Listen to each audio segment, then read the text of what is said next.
Sesaat lagi Anda akan menyimak Bincang Psikologi Keluarga. Kabar baik di pagi hari ini, Bu Lilis. Alhamdulillah, luar biasa. Allahu Akbar, merdeka ya. Alhamdulillah, Karena kita Masya Allah, masih masih dan momen Agustus. kemerdekaan. Insya Iya, Allah, iya. betul.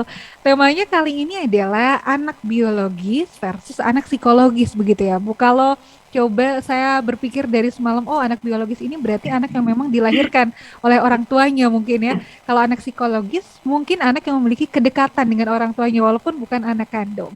Apa sih yang kemudian menjadi latar belakang dibahasnya tema kita di pagi hari ini? Silakan Bu Lilis sambil menyapa sahabat yang di rumah. Iya. Jadi yang dikatakan Teh Sarah itu betul sekali. Nah, Hmm. bergelitiklah gitu ya eh, ketika judul ini. Apa nih latar belakangnya gitu ya? Kan Ya. sudah bisa dijawab kalau pasti saya pikir setiap orang tahu yang anak biologis itu yang berkaitan dengan biologis darah ya, Hmm. dalam artian dilahirkan gitu ya. Ya. Nah, psikologis ya tadi yang dikatakan oleh Teh Sarah yaitu anak yang mendapatkan kasih sayang meskipun bukan dari orang tuanya. Nah, latar belakangnya saya dengan Pak Wasmin dari fenomena yang terjadi, kemudian kita membaca melihat yang terjadi di sekitar kita dari dulu sampai sekarang gitu ya. Ya. Kejadian misalnya ada kasus dia anak kandung gitu ya. Anak kandung kemudian anaknya sudah pada besar, terus kasusnya ibunya sakit kemudian dirawat sama anak, ternyata ibunya nggak sembuh-sembuh. Nah, kemudian kita tangani ini ada apa sih sebenarnya gitu, karena kalau penyakit fisik gampang sekali gitu, tinggal ikuti aja apa kata dokter gitu ya, pastilah gitu ya. Ya. Nah, ini kok enggak, padahal semua yang dikatakan oleh dokter sudah diikuti. Nah, ternyata ada masalah berkaitan dengan psikologi kejiwaan. Di mana saya lihat di persepsi dari persepsi ibunya merasa bahwa coba kalian anak-anak saya gitu, coba kalian tuh anak-anak saya rasakan kalau saya sakit ini gimana gitu ya. Nah, terus saya punya anak tapi anaknya butak-butak aja gitu ya. Kemudian saya kumpulkan juga dari anak-anaknya satu persatu, anaknya ada 3 gitu ya. Nah, yang satu bilang saya itu waktu kecil itu tidak merasa dekat dengan ibu saya gitu ya. Ya. Bahkan saya itu sering dibandingkan dengan kakak saya, dengan adik saya. Jadi kalau misalnya saya mendapatkan sesuatu dari orang lain, saya harus tuh kasih kakak kamu gitu ya, kasih adik kamu gitu. Kemudian ibu saya suka bilang, kamu mah anak nemu kayaknya, kamu mah anak mulung itu ya istilah Sundanya itu, kalau bahasa Indonesianya nemu gitu. Ya. Kemudian ke anak yang lain juga, saya juga sama ibu saya dulu sempatnya naik kelas, kemudian ibu saya marahin saya, mendiamkan saya selama 1 minggu gitu, dan bilang juga, kamu itu anak penyakitan, anak yang anak yang sakit dari dulu gitu, jadi menyusahkan orang tua gitu. Yang satu lagi saya tanya, aku tuh sakit hati sama mama, dibilang kamu tuh anak sapi gitu. Nah, dari sana tuh itu kasus satu. Kemudian dari Pak Wasmin mau juga menceritakan tentang satu film, dan film itu luar biasa ya Pak Wasmin. Apa itu Pak Wasmin? Film dokumenter. Berarti kisah nyata ya? Ya, ini kisah nyata diangkat juga di National Geographic kalau nggak CNN ya. Jadi kisah ketemu di jembatan setelah 20 tahun gitu. Iya. Ada seorang anak namanya Kati, dia kebangsaan China, kemudian ketemu sama orang tuanya di jembatan setelah 20 tahun. Jadi yang menarik dari cerita ini, Kati ini adalah anak kedua, karena di Cina kebijakan 20 tahun yang lalu itu nggak boleh punya anak lebih dari 1, karena mungkin kebanyakan penduduk yang sangat besar. Jadi kalau anak lebih dari 1 akan dikenain denda yang cukup mencekik ya dendanya, atau disuruh aborsi atau steril.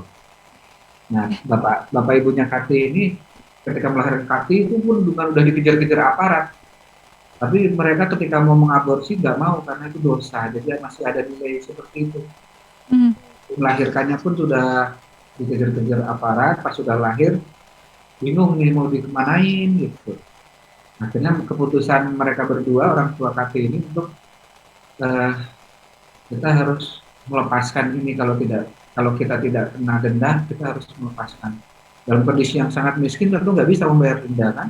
Iya, betul.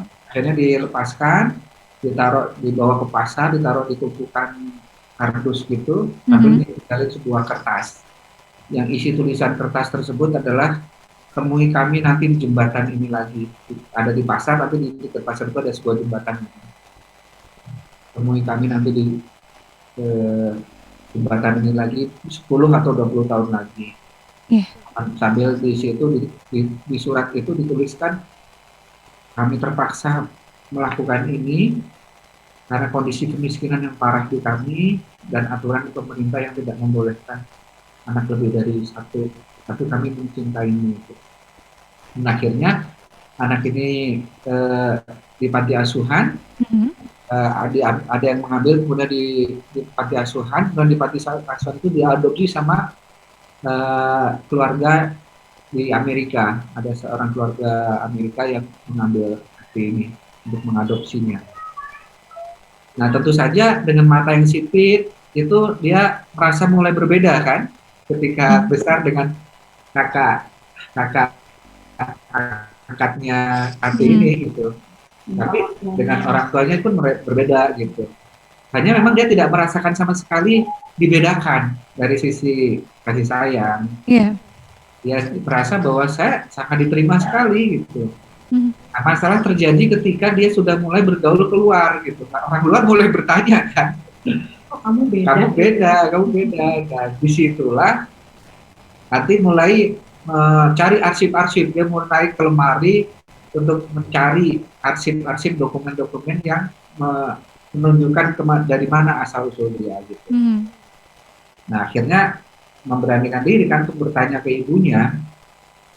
Ini kita angkat judul anak biologis atau anak psikologis ini, ada yang menarik dari jawaban ibu angkatnya Kati yang di Amerika ini, ketika Kati mulai bertanya, apakah aku lahir dari perut kau? Terus ibunya awalnya sih diam gitu, tapi lama-lama ibunya harus menjawab, kamu tidak lahir dari perut aku, kamu lahir dari perut wanita di Cina. Dia orang baik. Tapi percayalah, kamu lahir dari belahan hatiku. Gitu.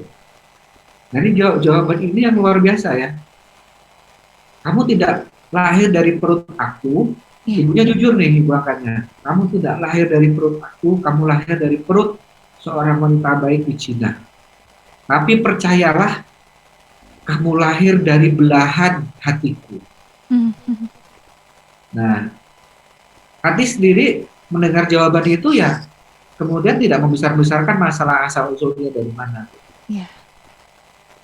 Nah, ini kalimat menarik. Saya pikir ini adalah kalimat sugestif yang sangat luar biasa, yang orang tua di Indonesia ini, kami juga sering mendapatkan klien-klien yang karena berbagai hal punya anak angkat, punya anak asuh, dan banyak ketakutan-ketakutan yang terjadi ketika harus menyampaikan asal-usul anaknya, atau dalam bahasa ini membongkar jati diri gitu. Karena nanti biasanya ketakutannya Pak Wasmin, anak ini akan kembali pada orang tuanya dan dia tidak dapat apa-apa. Padahal sebenarnya kan tadi nanti yang akan kita bahas inti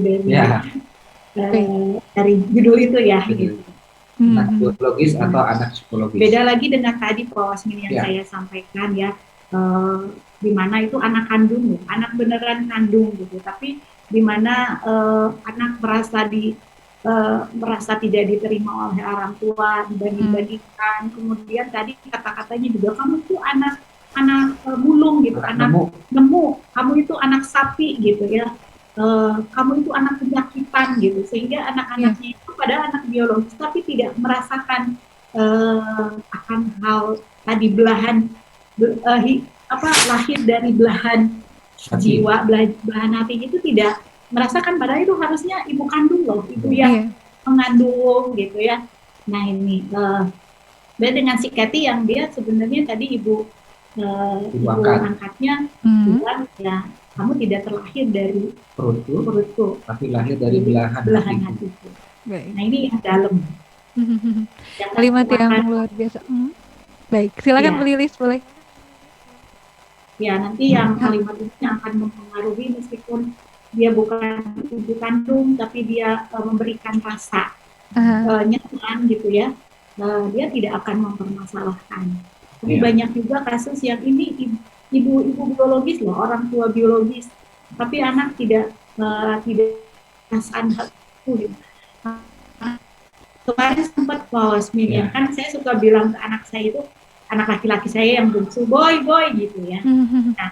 Nah, saya tergelitik untuk bertanya ke dia. Saya tanya, Jagat, kamu suka nggak Bunda panggil boy? Khawatirnya anak saya nggak suka gitu. Kan udah hati-hati gitu. Nah terus Jagat bilang, aku suka kok dipanggil boy, karena aku boy, aku bukan girls. Dan aku juga suka dipanggil Jagat karena itu nama aku. Oke, baiklah gitu. Berarti kan nggak masalah. Terus kakaknya, Mei, kamu suka nggak dipanggil Mei?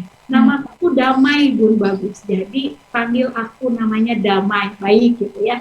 Nah dari hal itu khawatir jangan-jangan emang anak saya itu tidak, ya kita aja yang kayak, karena juga ada klien ada misalnya namanya X gitu ya. Terus panggilannya Y, terus ibunya bilang Y, X mah, X, nama aku tuh X. Terus mamanya bilang, tapi kan ini nama kesayangan mama Y, tapi aku suka namanya X. Terus saya bilang, ya sudah, saya karena yang punya nama anak ibu, saya bilang, coba saya tanya, kamu suka yang dipanggil X atau Y? X, aku nggak suka dipanggil Y. Nah ini hal yang kecil ini tuh nanti bagian dari tadi loh, Pak Lasmin, hal yang kenyamanan gitu ya. Baik. Jadi yang menarik dari video tentang Kathy ini, saya kan melihat gestur tubuhnya ya, karena ini bisa di film dokumenter, jadi asli langsung perannya, tidak diperankan orang lain. Jadi dibuat drama, kemudian anak ini terbang dari Amerika ke Cina, dan ketemu di jembatan itu kan dibuat drama gitu ya, dibuat slow motion gitu. Ibunya jalan, ibunya sudah pas jalan aja sudah mulai menangis, mulai kelihatan sendunya gitu.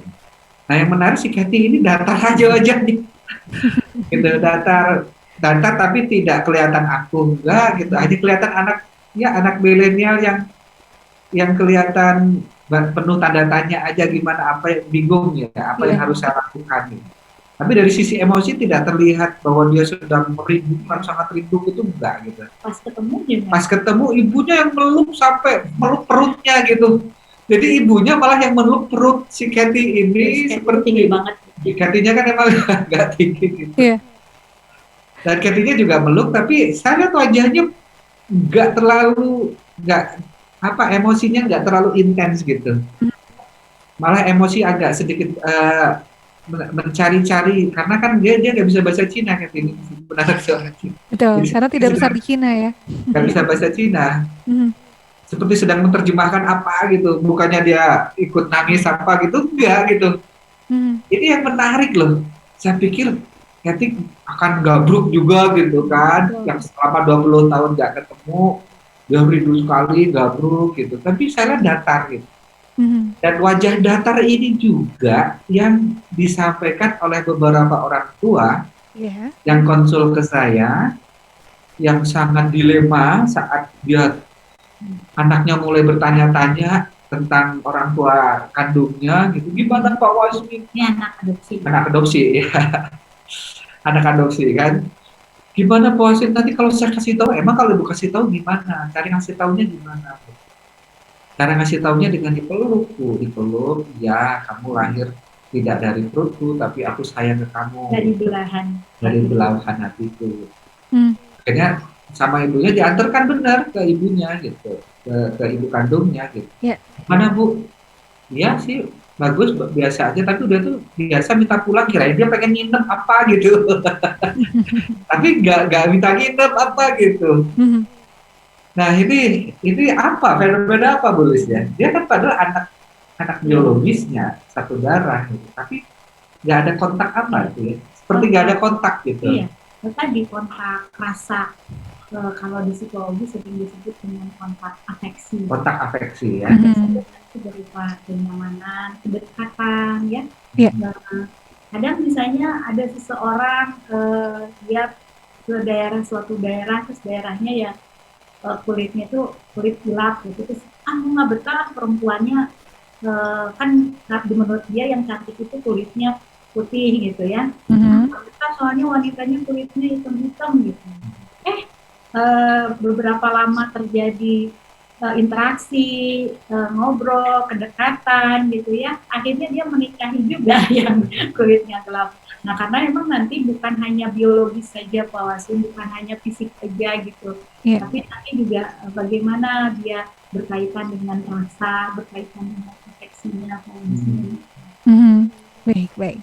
Jadi nampaknya anak biologis, jadi biologis ini tidak menentukan kedekatan seorang anak dengan orang tuanya ya. Terutama kalau kita perhatikan banyak fenomena di akhir-akhir ini begitu Bu Lilis Pak Wasmil ya. Jadi Baik. jadi orang tua sibuk sendiri, anak Mhm. sibuk sendiri. Iya. Saya memperhatikan anak kok, saya beliin semua kebutuhan anak, belum Mhm. dia memberikan rasa. Makanya rasa itu ini akan bisa dilakukan oleh orang tua yang kondisi ekonominya minim, kaya, dan itu bisa gitu. Mhm. Enggak misalnya gini, itu orang miskin tuh gimana untuk memperhatikan anak, uang juga nggak ada. Nah, itu afeksi itu bisa kan. Iya, betul. Baik, baik. Dan tentu yang menjadi PR kita adalah pada akhirnya bagaimana ketika memang anaknya ini adalah anak biologis, kita juga bisa tetap dekat secara psikologis, dan anak psikologis juga tadi ini tidak tersinggung ya Pak ya, ketika memang harus menyampaikan yang sesungguhnya begitu, tidak ada rasa ketakutan ya. Baik, kita akan simpan terlebih dahulu Pak Wasmin, Bu Lilis, kita akan jeda terlebih dahulu sambil mungkin ada informasi berkaitan dengan hipnoterapi certification workshop nih Pak sebelum kita jeda. Jadi bisa diamankan terlebih dahulu mungkin kursinya ya Pak ya, dengan menghubungi 0811 225 002 untuk kegiatan hipnoterapi certification workshop. Sahabat MP, kami akan kembali dan interaksi dari Anda, pertanyaan dari Anda kami nantikan